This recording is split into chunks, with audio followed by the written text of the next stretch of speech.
my running days are long gone, but fair play to the guy playing football for so many years and successfully to go to running, and he's done an Ironman.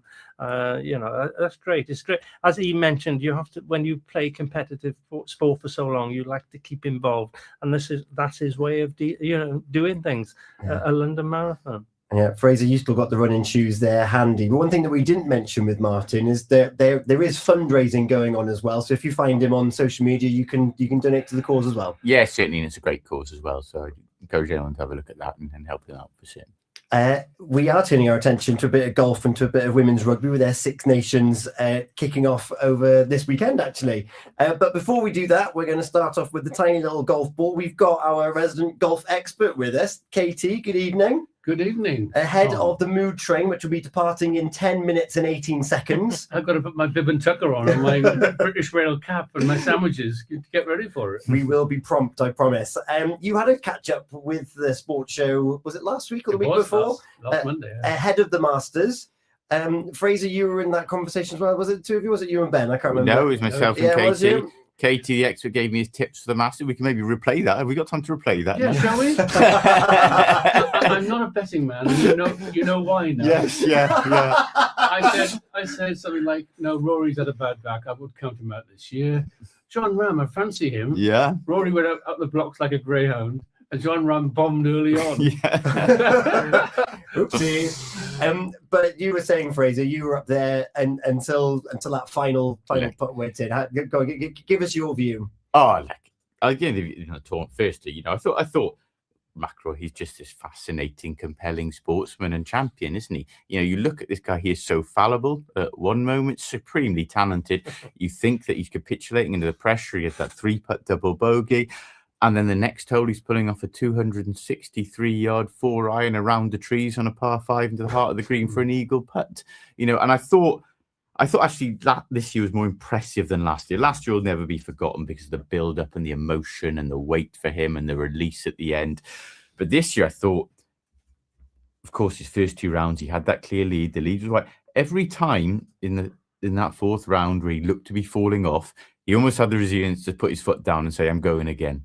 And yet at the same time, because it's Rory, if that's Scotty Scheffler on the 18th and he needs a 5 to win the Masters, I'm going to bed. Because it's Rory, you think you better hang around here. And what do you know? He slices one onto another fairway. I thought, Katie, what was crucial in the final holes was his recovery play. That up and down on that 16, the par 3, that putt, it looked a nigh on impossible to putt. He got it stone dead, and he just kept it together. He kept the pars ticking over, which was crucial when Scheffler was coming back. Yeah, absolutely. And you hit a key word about a couple of minutes ago there, Fraser. His resilience has been building up strongly over the last few seasons, particularly where he's lost tournaments, he's learned from them. Golf is about having a thread. I always think sometimes the thread can get a bit threadbare when your pressure is tested, but you never actually lose the thread, never cut it. You never lose it completely. And that was his test yesterday. Yeah. Yes, I watched it until 1 o'clock in the morning. Well, I don't know what you two are. If I watched it, I thought it was never in doubt. You switched off after 2 rounds. He shot 73, 71 at the weekend. It's one of the highest winning weekend scores by a Masters winner. And high being not good. The most remarkable stat for me is we talk about his shape, his play, and his chipping play, and his short game, how it saved him. He was 12 under and 6 clear after 2 rounds. Yeah. And out of 72 players who started the Masters, he was 71st for driving accuracy. Yeah. I cannot get over 71st. I just think, before we've got rugby to talk about now. So you shouldn't look at the stats either. No, you're right. It means nothing. Yeah. I think what Gordon and Kim's take on it, just for me, of all the days in golf, including the Ryder Cup, the final day of the Masters is like no other. I think it is up there with the greatest golf annual occasion, certainly, or the greatest annual golf occasion in the world, because that course for me, it looks on paper, right? If the conditions are good, right, the bunkers are forgiving, the rough's not that tough. There's 4 par 5s, which all big hitters can reach easily in 2. And you can see why on any given day, one of these class players eats up the course, like Cam Young, a 64, Scheffler yesterday, 63, 64, wasn't it? Yeah. And at the same time, that course can eat you up like no other. The margins in the par 5 with the water hazard, the fine margins between being on the green for eagle Yeah. and in the water for a double bogey. Just incredible. It's one of the few golf courses where you literally have to aim away from the pin to approach the ball on the green. I mean, some of those greens are shelves. They're very shallow, quite wide, but you're hitting it at 15th hole, for example, off a slightly hanging downhill lie, 200 and something yards, over water, with water over the back. And you've got 5 yards to land it in, pretty much. I mean, it's a heck of a test. And the thing we haven't mentioned is it was windy towards the end of the afternoon. And wind on that place, I could do with rain, and a bit of cloud, but if it's windy there, it's going to play havoc with you. And that 73 shot on Saturday could have been 78. Yeah. And the 71 included 5 birdies. What come across me, I'm no golf connoisseur like you two, the way you talk about golf, but with McIlroy, what I saw in him was when he was in the lead, he was, the pressure, there's immense pressure on those guys. The field caught up with him. And then he had to dig in deep then. It was the actual mental side of it, because many in any other sport would just say, oh, God, they got me, But no, he dug in. He didn't lose his You thread. spoke about the thread. He didn't lose the thread.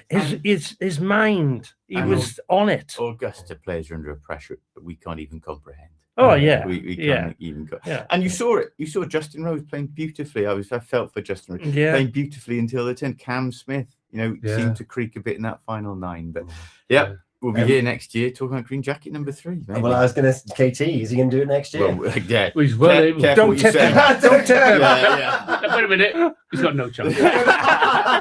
Absolutely not. How's that? Yeah, perfect. Katie, you're hanging around. The mood train's going to be with us live from 8 o'clock. Oh, right. So we've got 5 minutes for that. Just enough time, Fraser. No, but for KT, actually, we're going to go on to rugby. Please We're starting with Wales women. Sorry. We're in the annual dogfight. Yes. Find themselves back in relegation. Lisa Neumann and Courtney Kate involved to Wales women on Saturday. Some positive signs. I was covering it with BBC, actually. A lot more cohesive performance than they showed in the World Cup. But another defeat. Scotland with a better side in the second half. Lecky George as well, right? Yes, Lecky George at number 10 as well. A very good game, actually. But once Scotland got to grips with the Wales rolling ball, they were the better side. But encouraging signs, just small steps of progress. And it's going to need that because it's 1 win in 11 now. Yeah, what direction can they go in? Because they changed the coaching team around them. They've got the very successful coaching from it's the not English too League. dissimilar from the men's side. There is an acceptance. They've had a barren set of results. Wins are hard to come by. You're looking at performance levels being raised, but probably before results will come. It was a better performance Saturday than what they've shown throughout 2025. So you've got to hope that continues. And don't forget, Scotland reached the quarterfinal of the Women's World Cup. We know it's essentially a 2-tier competition, the Women's Six Nations. People don't like saying that, but that's the truth. They're not going to compete with England and France. England and France, let's be honest. Hope for it to be more competitive in Ireland and Scotland, keep taking steps forward. There was one notable absentee for us in Pembrokeshire. There was no Jazz Joyce in the squad, let alone on the thing for her not to be selected. Look, I think they're perhaps looking to a new guard a bit. I think that might be one reasoning. And she has, of course, her and her partner, they're just a newborn baby, and probably disrupted her playing time a little bit. So I think she'll feature at some point. I'm sure she will. Do you think that there'll be Pembrokeshire representation in the next match? Yeah, in the I'm sure there will. Yeah? I'm sure there will. Yeah. That is good to know. And the under-18s actually has got Pembrokeshire contingent in the boys, but the girls are also doing well. So the future is bright for Welsh rugby through the age ranges. I was glad you added through the age ranges there. I say the future's bright and Welsh rugby is quite a statement at the moment. But there's an EGM happening right now, isn't there? Don't go there. It's a long tunnel, but there is some light. Yeah, there's a glimmer in the distance. I couldn't put it better than Katie. Excellent. So another couple of minutes then to round up. So these Women's Six Nations match, who have Wales got next? They'll play France again, I think, this Saturday in Cardiff. Well, that will be a tough outing. That will be a tough. And because we've got time, Katie, I'm gonna have to start asking you about your beloved Otters. They're waiting to try and get it on the weekend. Yes, didn't go their way. I wasn't able to go, unfortunately. I was away at a friend's birthday party up in Hertfordshire, which was fun. But another disappointing result. I was talking to Pete earlier on, the guy who runs the line for Narberth, and he was saying they were in the game. He said what they tend to do is they score a try, say Narberth, and they scored 4 tries in that match, by the way, out of 22 points, right? Yeah. They score a try, then they have their heads down. Instead of heads up and going for the next one, it's almost like they go into defensive mode and give the ball away. We had Tom So Powell, frustrating. Tom Powell on the show a couple of weeks ago. That was on the back of the win over Brecon, Yeah, which we thought would give them a bit of buffering Yeah. space. And we spoke about those games with Newbridge and Clangannis being vital in terms of really getting the points on the board there, two teams around them. They've lost both now with tough fixtures to come. There must be growing concern there. They've got games in hand on Cardiff Met, but it should be noted Cardiff Met's book season Of course, is finished.